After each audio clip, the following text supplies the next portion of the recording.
Welcome to the Downtown, brought to you by Arlington Citizen Media. I am Daryl Smith Jr., and to my right is... I am Rody John, and to my right is... Amy! In today's show, we talk with Lindsay Whittenburg, the artist and proprietor behind Lindsay's Art Cart, about inspiration, art, and the city of Arlington.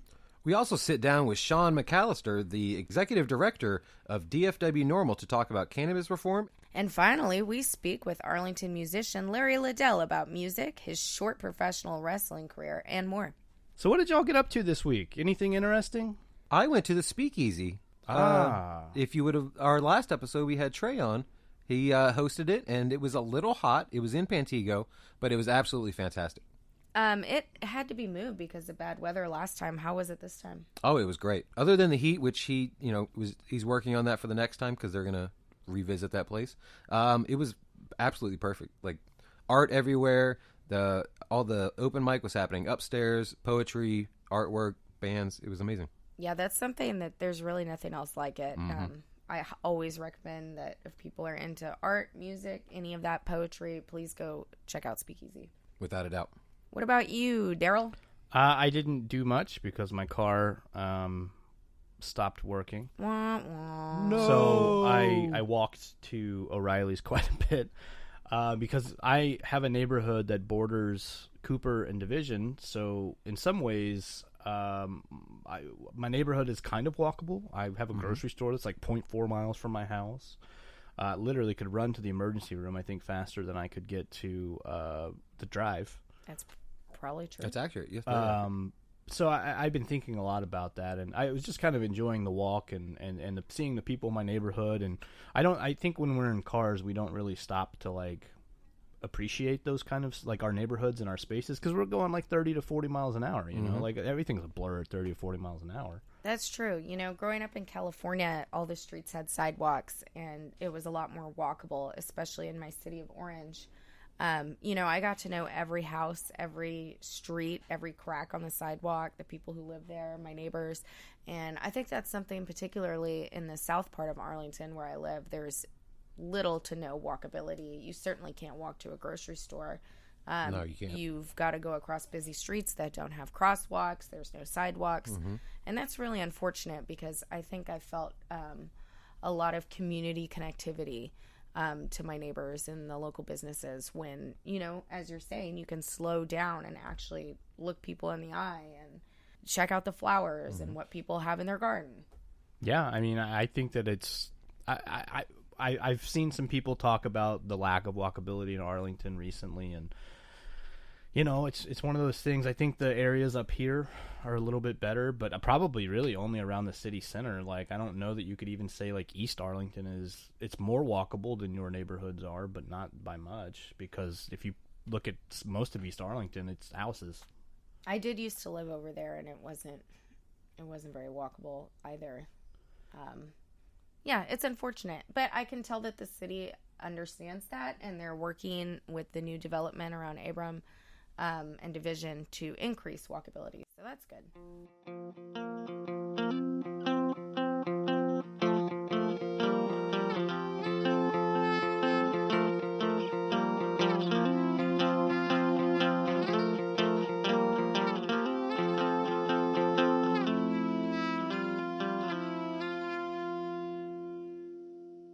We're here with Lindsay Whittenburg, owner of Lindsay's Art Cart. How are you today? I'm doing great. How are you? Really doing well. Yeah.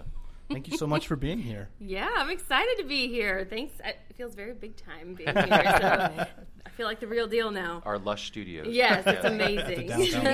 Studio AA. Okay, so what is Lindsay's Art Cart, and how did you start it? Oh, gosh, this is a very convoluted story. So the long story short, I was an elementary school art teacher for 8 years, and I got my formal education at Texas Tech. Go Red Raiders.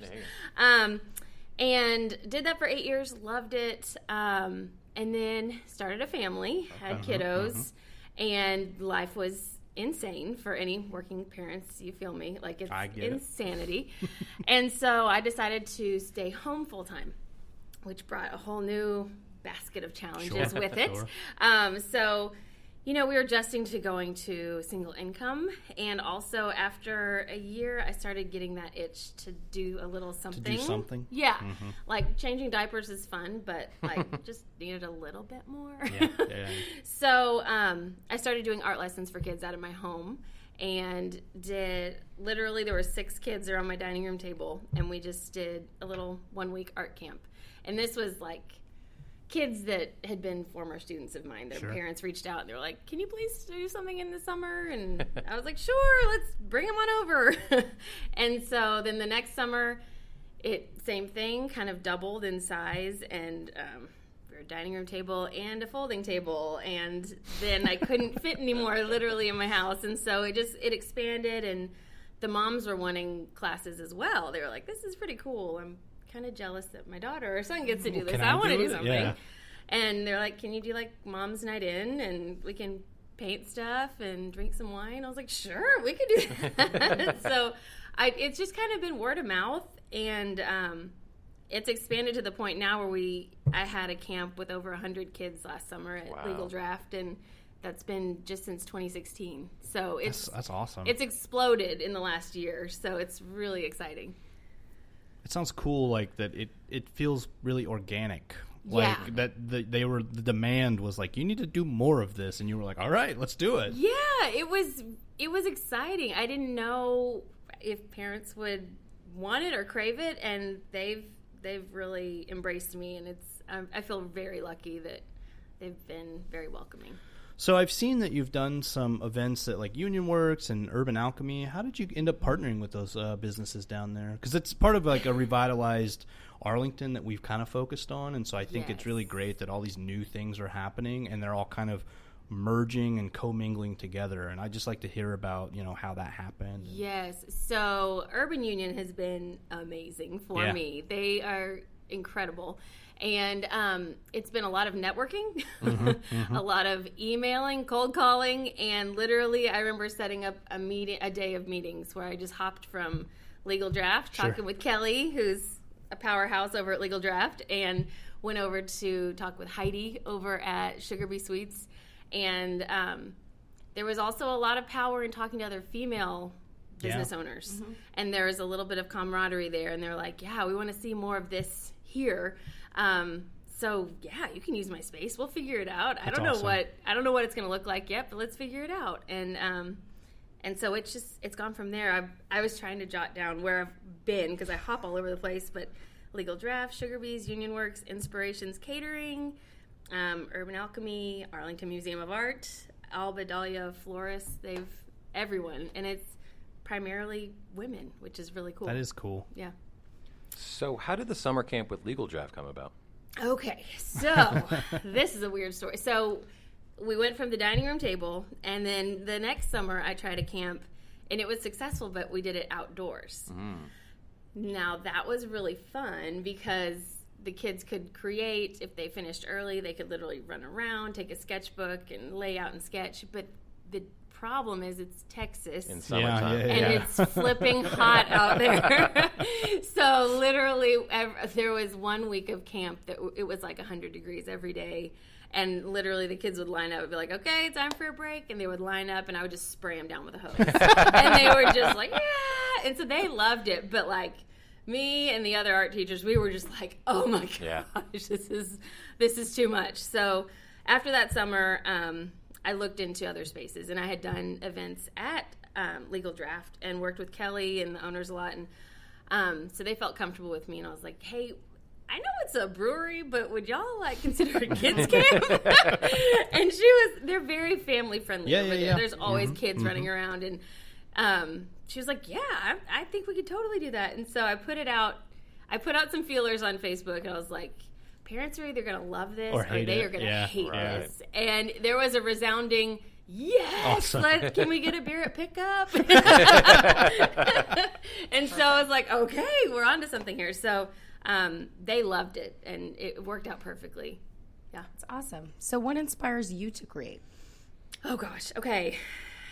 Since I am a mom now, I crave time by myself, a little bit of freedom, and I crave just feeling present.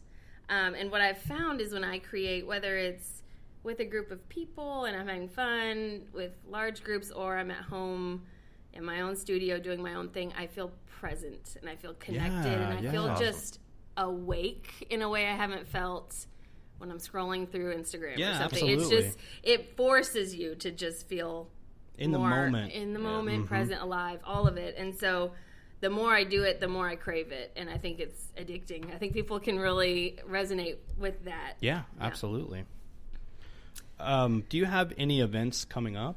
Oh gosh, yes. That's awesome. That's a good answer. Good, very good. There's a lot coming up.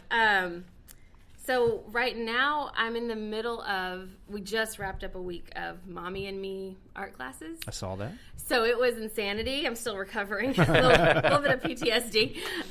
But only because it was the first one and we were figuring out what worked and what didn't work. And so I had a bunch of friends that were amazing, and I basically said, can your kids be guinea pigs for me? Like, just let me try some stuff and see what works. And we had 12 kids in a room, and we just got to play with canvas and paint and do some process art and all the things, and it was amazing. So we've got 3 different Mommy and Me classes coming up. Different locations will be the Oak Ridge School, and then First Baptist Arlington, which is just right across the street. Yep. And then the other is Park Row Christian Academy. Okay. Yes. So you can find all of those on my website as well, on the events calendar.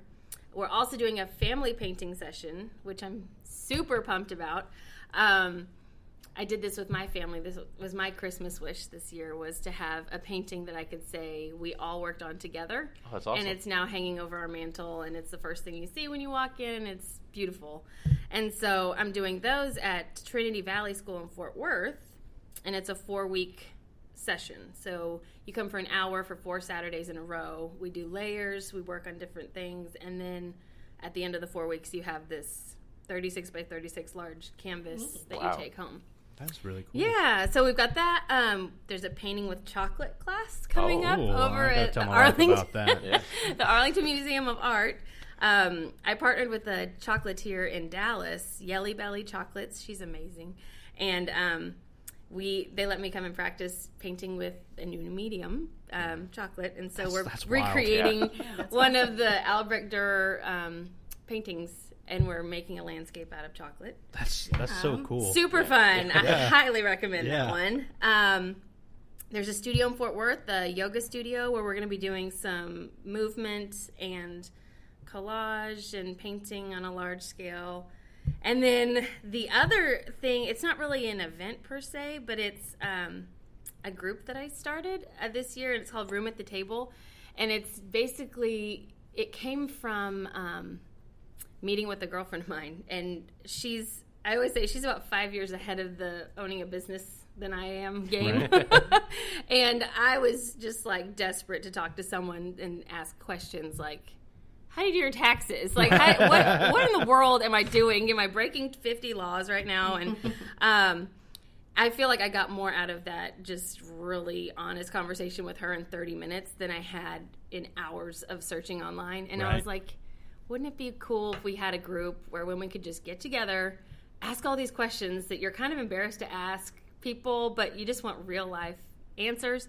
And so we started this group, Room at the Table, and it's been a huge success. It's been really great. I've gotten a lot of good feedback. So that happens once a month over at Union Works. Oh, very nice. Awesome. Yeah. With Lauren Brewer, shout out. Yeah, we've had Lauren on the show. She's great. She is. The whole Union Works crew is great. Oh, yes. I love all of them over there. Yes. So we have a segment on here we call the Tournament of Toppings. Try to find the best pizza in Arlington. Oh. What is your favorite pizza place in Arlington?